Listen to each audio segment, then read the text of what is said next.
First, right-click the Start button on your Windows PC.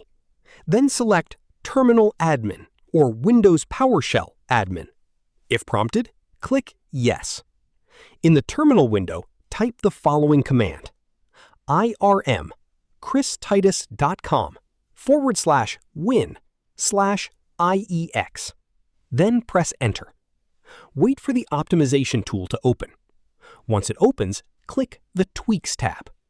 At the top of the page, select the Standard preset. This preset applies safe Windows optimizations, removes unnecessary apps, and reduces background activity. Before continuing, make sure Create Restore Point is checked. This creates a backup so you can restore your system if needed. Now click Run Tweaks. Wait for the process to complete. When you see the message that the tweaks have finished, close the tool. Restart your computer to apply all the changes. After restarting, Windows should run more smoothly with fewer background processes. That's it. This is how you can optimize Windows using a single PowerShell command. If you found this video helpful, don't forget to like the video, subscribe to our channel, and press the bell icon for more tutorials. Thanks for watching.